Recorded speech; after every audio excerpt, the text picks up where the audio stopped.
ಅನ್ನಭಾಗ್ಯ ಯೋಜನೆಯ ಮತ್ತೊಂದು ಅಪ್ಡೇಟ್ಗೆಲ್ಲರಿಗೂ ಸ್ವಾಗತ. ನಾನು ನಿಮ್ಮ ಪ್ರೀತಿಯ ಶಿವು.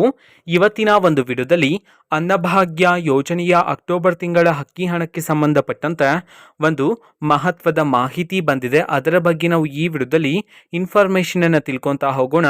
ಸೊ ವಿಡಿಯೋನ ಸ್ಟಾರ್ಟ್ ಮಾಡ್ತೀನಿ. ಅದಕ್ಕಿಂತ ಮೊದಲು ನೀವಿನ್ನೂ ನಮ್ಮ ಚಾನೆಲನ್ನು ಸಬ್ಸ್ಕ್ರೈಬ್ ಮಾಡದೇ ಇದ್ದರೆ ಈ ಕೂಡಲೇ ಸಬ್ಸ್ಕ್ರೈಬ್ ಮಾಡ್ಕೊಳ್ಳಿ ಮತ್ತು ಲೈಕ್ ಮಾಡಿ. ಸೊ ಈಗ ನಾವು ಇನ್ಫಾರ್ಮೇಷನನ್ನು ತಿಳ್ಕೊತಾ ಹೋಗೋಣ.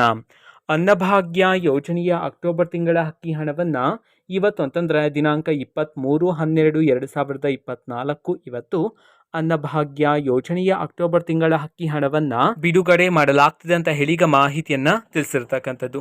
ಅದೇ ರೀತಿ ಎಷ್ಟು ಜಿಲ್ಲೆಗಳಲ್ಲಿನ ಪ್ರಜೆಗಳಿಗಾದರೆ ಇವತ್ತು ಅನ್ನಭಾಗ್ಯ ಯೋಜನೆಯ ಅಕ್ಟೋಬರ್ ತಿಂಗಳ ಅಕ್ಕಿ ಹಣವನ್ನು ಬಿಡುಗಡೆ ಮಾಡಲಾಗ್ತಿದೆ, ಇದನ್ನು ನಾವು ತಿಳ್ಕೊಳೋದಾದರೆ ಇವತ್ತು ಕರ್ನಾಟಕದಲ್ಲಿರ್ತಕ್ಕಂತಹ 21 ಜಿಲ್ಲೆಗಳಲ್ಲಿನ ಪ್ರಜೆಗಳಿಗಾದರೆ ಅನ್ನಭಾಗ್ಯ ಯೋಜನೆಯ ಅಕ್ಟೋಬರ್ ತಿಂಗಳ ಅಕ್ಕಿ ಹಣವನ್ನು ಬಿಡುಗಡೆ ಮಾಡಲಾಗ್ತಿದೆ ಅಂತ ಹೇಳಿ ಮಾಹಿತಿಯನ್ನು ತಿಳಿಸಿರ್ತಕ್ಕಂಥದ್ದು.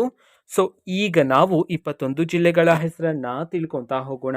ಮೊದಲಿಗೆ ಬೆಂಗಳೂರು ನಗರ, ಬೆಂಗಳೂರು ಗ್ರಾಮಾಂತರ, ಕೊಪ್ಪಳ, ವಿಜಯಪುರ, ತುಮಕೂರು, ರಾಮನಗರ, ಶಿವಮೊಗ್ಗ, ಯಾದಗಿರಿ, ಉಡುಪಿ, ರಾಯಚೂರು, ಮೈಸೂರು, ಕೋಲಾರ, ಹಾಸನ, ಧಾರವಾಡ, ಚಾಮರಾಜನಗರ, ದಕ್ಷಿಣ ಕನ್ನಡ, ಚಿತ್ರದುರ್ಗ, ಬಳ್ಳಾರಿ, ಬೆಳಗಾವಿ, ಬಾಗಲಕೋಟೆ, ಚಿಕ್ಕಬಳ್ಳಾಪುರ ಈ 21 ಜಿಲ್ಲೆಗಳಲ್ಲಿನ ಪ್ರಜೆಗಳಿಗಾದರೆ ಇವತ್ತು ಅನ್ನಭಾಗ್ಯ ಯೋಜನೆಯ ಅಕ್ಟೋಬರ್ ತಿಂಗಳ ಅಕ್ಕಿ ಹಣವನ್ನು ಬಿಡುಗಡೆ ಮಾಡಲಾಗ್ತಿದೆ ಅಂತ ಹೇಳಿ ಈಗ ಮಾಹಿತಿಯನ್ನು ತಿಳಿಸಿರ್ತಕ್ಕಂಥದ್ದು. ಓಕೆನಾ. ಸೊ ಇದು ಇವತ್ತಿನ ಒಂದು ವಿಡಿಯೋ. ಸೊ ಇದೇ ರೀತಿ ಗೃಹಲಕ್ಷ್ಮಿ, ಅನ್ನಭಾಗ್ಯ, ಶಕ್ತಿ ಯೋಜನೆ, ಯುವ ನಿಧಿ, ಗೃಹ ಜ್ಯೋತಿ, ಕಾಂಗ್ರೆಸ್ನ ಎಲ್ಲ ಯೋಜನೆಗಳಿಗೆ ಸಂಬಂಧಪಟ್ಟಂತೆ ಇಂಪಾರ್ಟೆಂಟ್ ಅಪ್ಡೇಟ್ಗಳು ನಿಮಗೆ ಈ ಒಂದು ಚಾನೆಲಲ್ಲಿ ಇಮಿಡಿಯೇಟ್ಲಿ ಸಿಗ್ತಿರುತ್ತೆ. ಅದಕ್ಕೋಸ್ಕರ ನೀವಿನ್ನೂ ನಮ್ಮ ಚಾನೆಲನ್ನು ಸಬ್ಸ್ಕ್ರೈಬ್ ಮಾಡದೇ ಇದ್ದರೆ ಈ ಕೂಡಲೇ ಸಬ್ಸ್ಕ್ರೈಬ್ ಮಾಡ್ಕೊಳ್ಳಿ.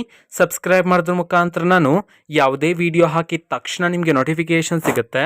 ಅದರ ಮುಖಾಂತರ ನೀವು ಬೇಗನೆ ವಿಡಿಯೋವನ್ನು ನೋಡ್ಬೋದಾಗಿರುತ್ತೆ ಮತ್ತು ಆ ವಿಡಿಯೋದಲ್ಲಿರುವ ಇನ್ಫಾರ್ಮೇಷನನ್ನು ನೀವು ತಿಳ್ಕೊಬೋದಾಗಿರುತ್ತೆ. ಮತ್ತೀಗ ನಾವು ಫೇಸ್ಬುಕ್ಕಲ್ಲೂ ಈಗ ವಿಡಿಯೋಸ್ಗಳನ್ನು ಅಪ್ಲೋಡ್ ಮಾಡ್ತಿದ್ದೀವಿ. ಫೇಸ್ಬುಕ್ ಚಾನೆಲ್ ಲಿಂಕನ್ನು ಡಿಸ್ಕ್ರಿಪ್ಷನ್ ಬಾಕ್ಸಲ್ಲಿ ಕೊಟ್ಟಿರ್ತೇನೆ, ಕ್ಲಿಕ್ ಮಾಡಿಬಿಟ್ಟು ಫಾಲೋ ಮಾಡಿ. ಓಕೆನಾ. So thank you, bye.